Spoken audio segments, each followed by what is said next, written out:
Hey everyone, welcome to my channel and welcome to my series of Ascendants.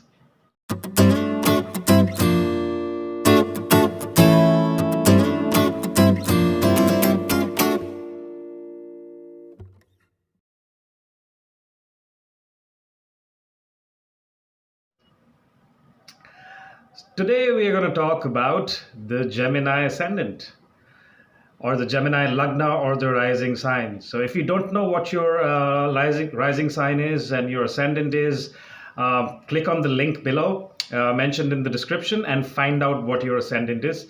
Do not confuse this with sun signs or Western astrology. This is Vedic astrology. You need your time of birth, date of birth, and your place of birth to find out what your exact ascendant is. And remember, even if you have a twin, you could have a different ascendant and your divisional charts could be different, which is what makes Vedic astrology so accurate.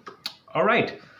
So let's look at the Gemini ascendant. So Gemini, what is Gemini? So firstly, Gemini is ruled by Mercury, okay? And Mercury is the significator of intelligence, which is why the Sanskrit name for Mercury is Budh, okay? And what Budh literally translates to is Buddhi, your intelligence, your brain, okay? Which makes the Gemini ascendants very, very intelligent. One of the most intelligent ascendants. Also, great communicators because Gemini is the significator of the third house, right? Because it's number 3. Aries being 1, Taurus being 2, and Gemini is the number 3. So these guys love communicating. They are usually fantastic communicators. They also have a great sense of humor. Stand-up comedy or just making people laugh comes naturally to them. So if you have a friend in your circle that usually makes you laugh or makes everyone laugh effortlessly, might as well go check his ascendant, and don't be surprised if that friend of yours is a Gemini ascendant. All right. So what else is Gemini ascendant? So Gemini ascendants, since Gemini is a dual sign, these people could have two very strong personalities, which isn't a negative thing always, but it can be negative because they could relate to their work or the outside world with a completely different personality, and back at home they could be a complete different personality. This doesn't necessarily mean that both the personalities are bad, or one there is an evil twin and there's a good twin. It doesn't mean that. It just means that they could have traits of two very strong personality types. And the people that live with Gemini ascendants will be very much aware, especially their spouses, their children, their parents might be aware, because these traits show only when they grow up.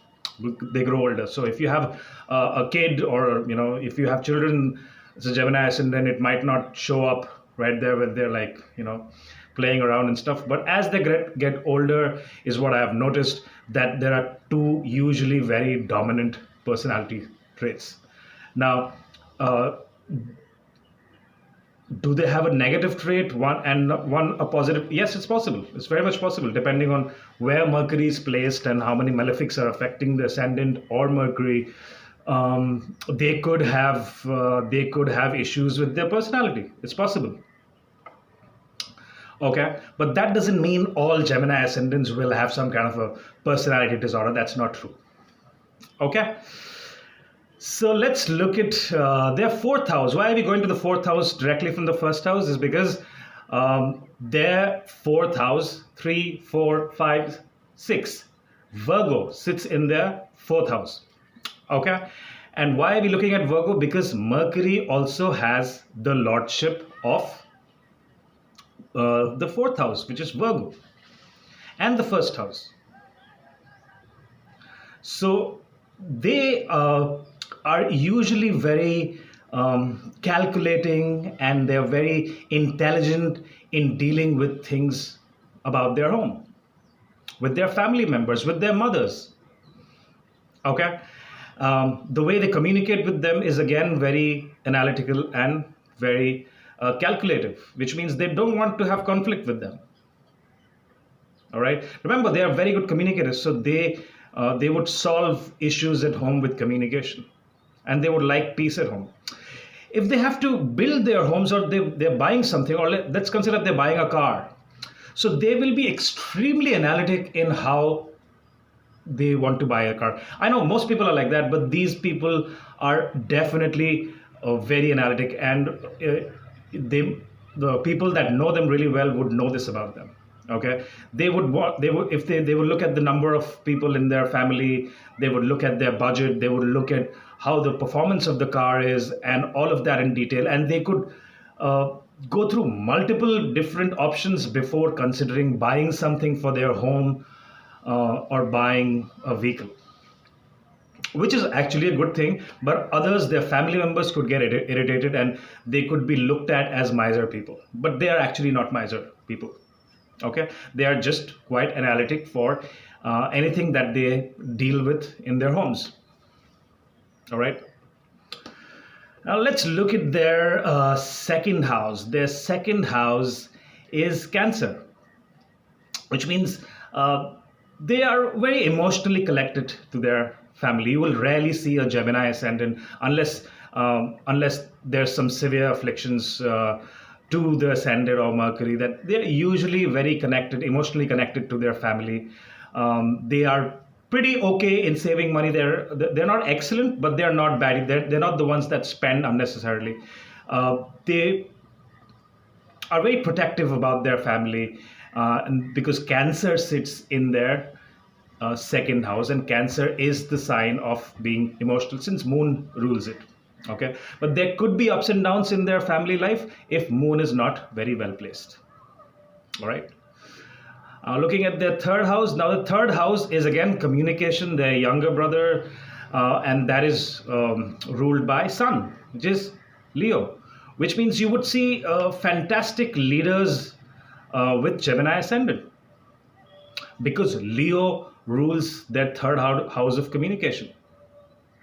Okay, Leo is also the sign of fun and entertainment. So these people probably like to go for short distance trips. These are the people who will probably want to backpack, and for their enjoyment, they will go every other weekends. They would go to probably the beach, or probably go trekking or something like that.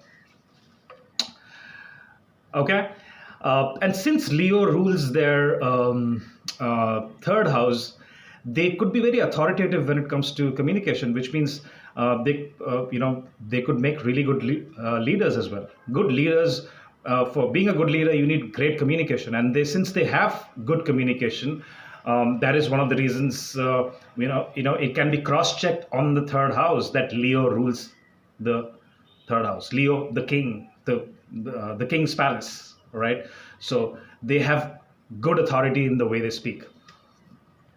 Right. They could hold your attention. Like I said, they could be comedians. For to be a good comedian, you definitely need great sense of humor, isn't it? So that's about their third house.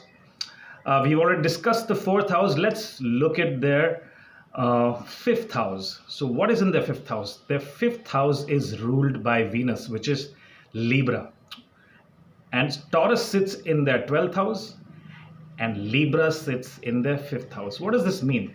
So Venus is a planet that controls your desires. Okay, and Libra is the sign of partnership.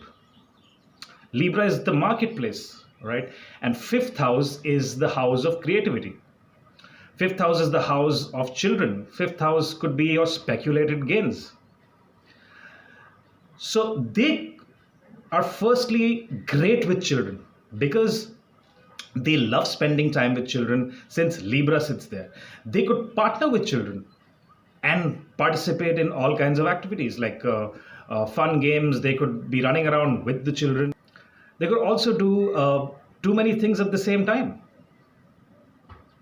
Since Libra is the lord of their fifth house, they could be planning something to do with creativity. They could be they could be very good musicians as well, since fifth house is the house of creativity and Venus rules that.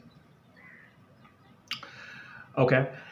And since their 12th house is ruled by Taurus, uh, Taurus is the sign of accumulated wealth, your family.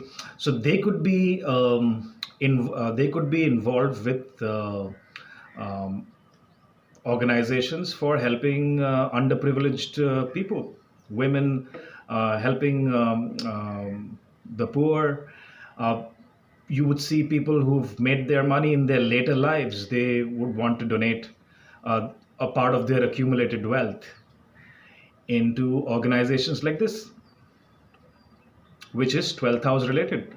And since Taurus is about your accumulation of wealth and Taurus is about your family, their families also could be associated with any kind of NGOs, social work, um, spiritual things, right? Now let's look at their sixth house. Now what sits in their sixth house is Scorpio. And what is the sixth house? The sixth house is the house of enemies, a house of diseases, house of deaths. And Scorpio is the sign of anything that is done secretly. The things that people are secretive about. The sign of transformation, Scorpio, right? And that sits in their sixth house. Sixth house is also the house of your daily work, your everyday work. So what happens is these people could have hidden enemies at work. Okay, these could be people that they could pretend to be your friends or your colleagues at work, but on the side they're doing things to make life difficult for you in your workplace, right? So Gemini ascendants need to be careful about hidden enemies. And the other thing is they also need to look after their health, because their diseases also could be hidden. They could get to know about, oh, I have high blood pressure, but they probably had high blood pressure for a long time and they didn't realize that they have it. Okay, so any illnesses that people that are not detected, um, they need to be careful about. So best thing for Gemini ascendant is to be careful about their health and get them checked very often. All right, their entire body for anything that is hidden or not, because Scorpio rules their um, sixth house. Okay. What else does Mars rule? Because Mars is the lord of Scorpio, so Mars also rules their 11th house, and which is why one of the reasons why Gemini ascendants are um, great communicators, is because they have this energy, because Aries rules their 11th house of how they connect with the masses, how they network with their friends, because they have such energy. And they would love communicating. So you can't communicate on your own, right? You need a group of people. So these people could have lots of friends, good network circle if Mars is well placed. And uh, they find a lot of energy when they go out and network, make friends, go hang out with their friends. 11th house being the house of gains, they also have a great effort to make it big, to get gains. Since Mercury rules Gemini, and Mercury is also the significator of business, uh, these people love gains. They love the 11th house of incoming wealth, and which is why they use their communication to connect with people. They could gain through their network, so they have a lot of energy, they have a lot of vigor to go out there and make new friends, to communicate with people, and basically increase their network circle and eventually increase their gains. Okay. Now let's look at their seventh house. Now, what sits in their seventh house? Their seventh house is Sagittarius, Jupiter's energy.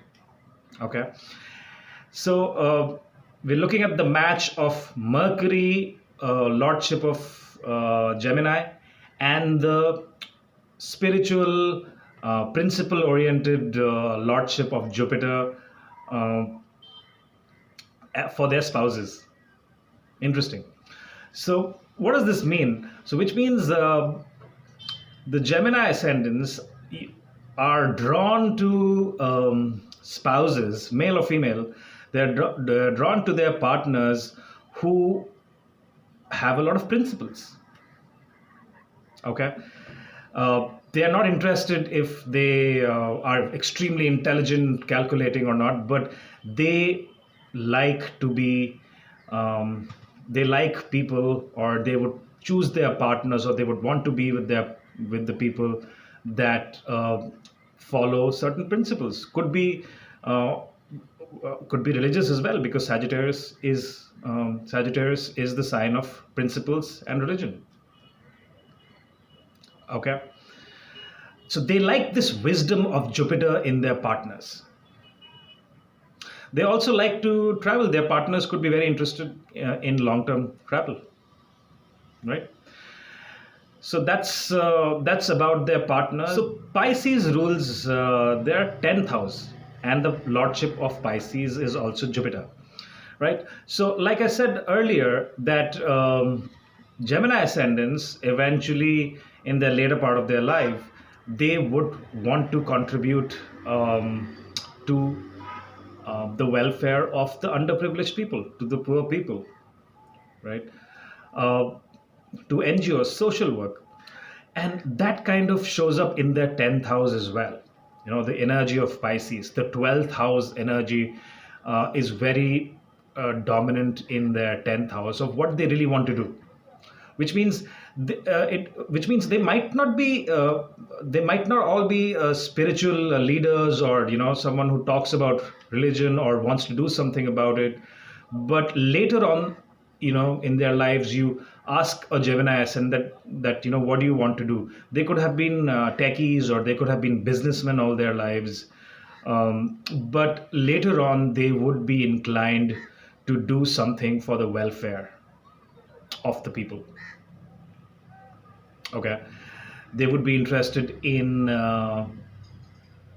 probably a lot of donations. They could be interested in doing something for the spiritual growth of the people. They could be doing something to spread the message of principles to the world, because the 10th house of karma is ruled by Pisces. Okay. Now let's look at their eighth house and their ninth house. So the eighth house and their ninth house is ruled by Saturn. So what does this mean? Capricorn in the eighth house. So eighth house is the house of transformation, your in-laws, sudden changes, sudden ups and downs. And what does Capricorn do there? Capricorn is the Saturn's energy of being very disciplined, patient, organized. So they have transformation through practicing discipline. They have transformation because of being patient. They learn the values of life by being patient, because Mercury is a very fast moving planet. Okay. And usually Gemini ascendants are very full of life. They probably might not be able to sit at one place. They want to, they won't be doing too many things. Like I said, they want to do too many things at the same time, right? So the energy of Saturn, which is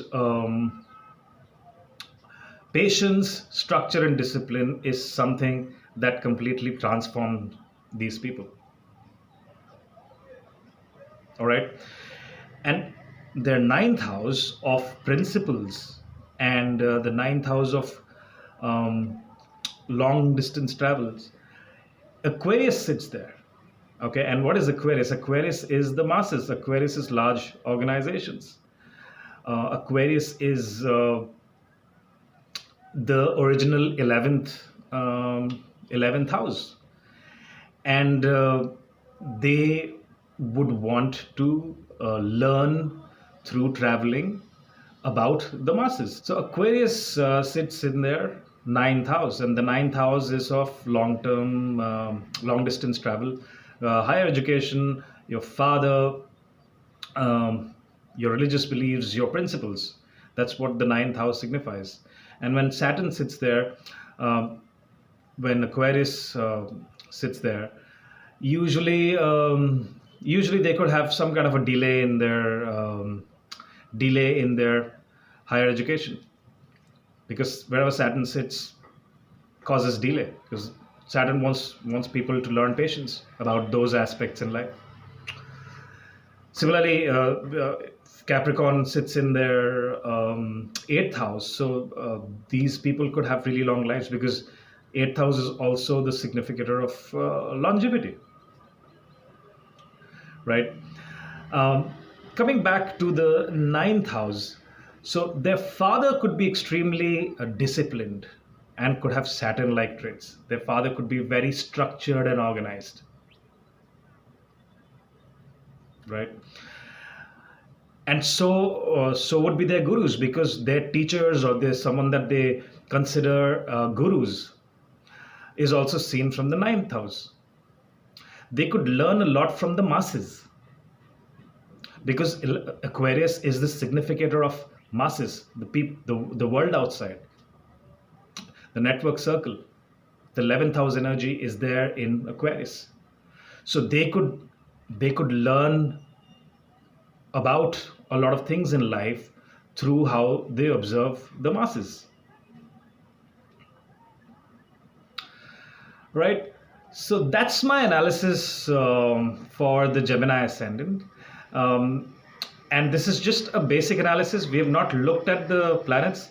If if these traits don't really match with what you are, then we have to look at your planets. If you have certain malefics in certain positions, these things might not apply for you, right?